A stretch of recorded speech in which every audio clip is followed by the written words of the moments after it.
Mientras gran parte del mundo se levanta contra la ideología de género, sus promotores tienden a responder que la ideología de género en verdad no existe. ¿Existe o no existe la ideología de género? Podemos definir la ideología de género de una manera muy sencilla. La ideología de género es, en una palabra, un conjunto de ideas anticientíficas que con propósitos políticos autoritarios desarraigan de la sexualidad humana su naturaleza y la explican exclusivamente a partir de la cultura. La idea medular de la ideología de género es que sexualmente hemos sido construidos por nuestro entorno y en consecuencia estamos llamados a deconstruirnos. Ahora bien, aquellos que argumentan que la ideología de género no existe, rara vez nos dicen qué entienden ellos por ideología.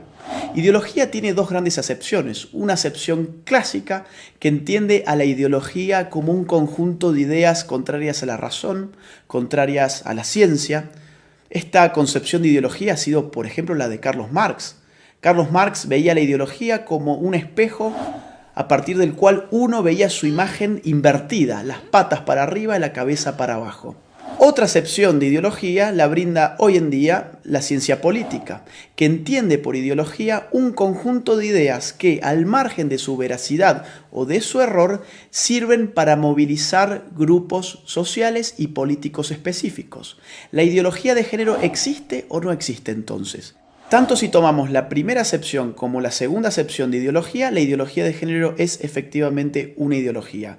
No solamente porque se opone a la ciencia biológica, a la anatomía, a la fisiología, a la psicobiología, a la genética, a la embriología, a las neurociencias, sino porque además ese conjunto de ideas mistificadoras y falsas sirven para catalizar la movilización política de dos grupos específicos, las feministas más radicales por un lado y los movimientos LGBT por el otro.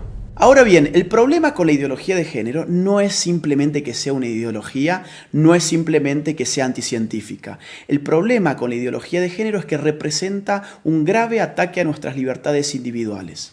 La ideología de género no se puede sostener de no ser por el concurso del Estado. No hay ideología de género sin estatismo. Mírese cualquier país de Occidente que esté aplicando políticas de género y lo que va a ver es un Estado en constante expansión a expensas de la libertad individual de sus ciudadanos. Pongamos esto con un ejemplo claro.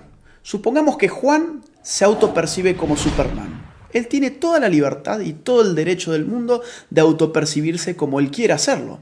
Supongamos que Juan, que ahora se autopercibe como Superman, nos dice que se va a arrojar desde un rascacielos. Juan evidentemente puede hacerlo.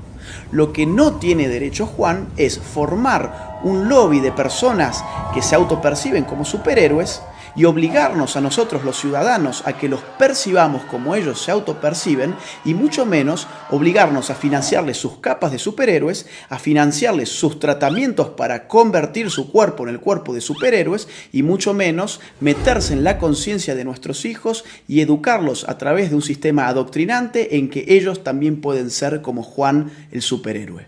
Y ejemplos como este, que evidentemente es algo exagerado, se dan en otro nivel en nuestros países más frecuentemente de lo que pensamos. Por ejemplo, mi país, Argentina.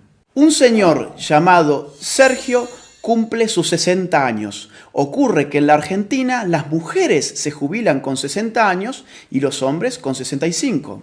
Sergio, muy perezoso, dice: no quiero ir a trabajar más y tengo un estado que me dice que la sexualidad depende de mi autopercepción, que yo soy sexualmente aquello que yo defino ser, no solamente para mí mismo, sino para los demás.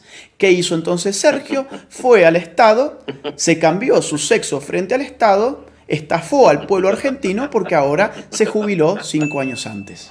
En Argentina también estamos pagando con nuestros impuestos un programa de televisión pública que se llama Todes. Sí, Todes, porque ahora todos somos tan tontos que no sabíamos hablar y estas élites iluminadas de la ideología de género nos van a reeducar en nuestra forma de hablar.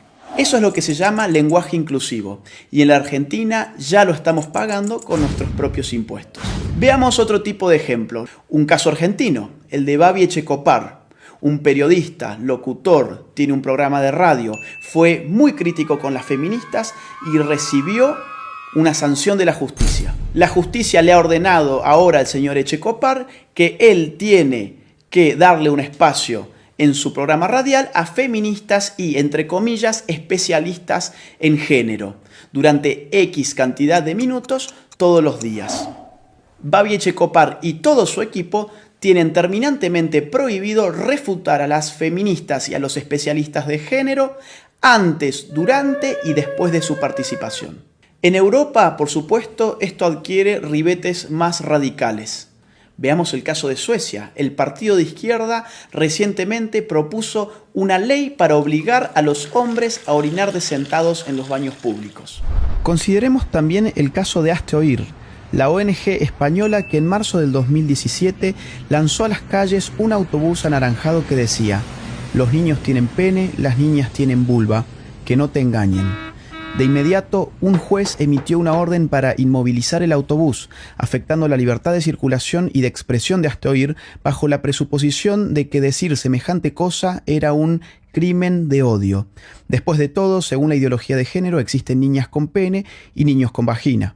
En febrero de 2019, el gobierno socialista español terminó retirándole a Hazte Oír su utilidad pública precisamente por criticar el dogma de género. Mientras tanto, en el País Vasco se ha pedido la prohibición del fútbol como deporte en los colegios porque se dice que territorializa con criterios de género el espacio recreativo.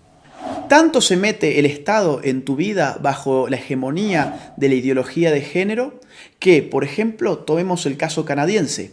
Allí, un proyecto de ley pretende penalizar a aquellos que utilicen pronombres de género equivocados. ¿Y esto qué significa?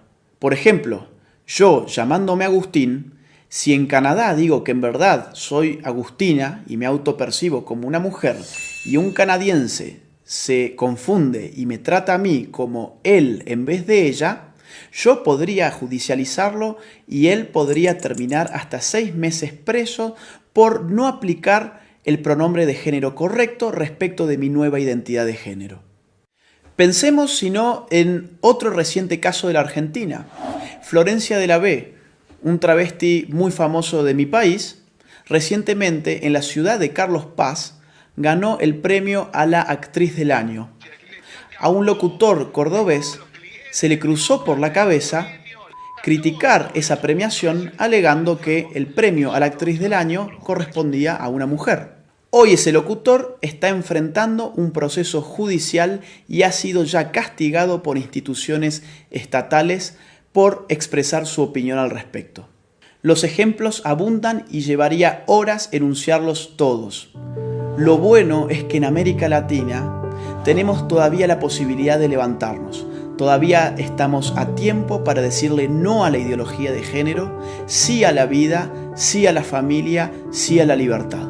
La ideología de género ofrece liberación, pero uno da vuelta a la página y se encuentra en todos los casos con una nueva prohibición. Se encuentra con un Estado avasallando los derechos individuales de sus ciudadanos, aumentándole los impuestos, diciéndoles qué pensar, qué no pensar, cómo hablar y cómo no hablar.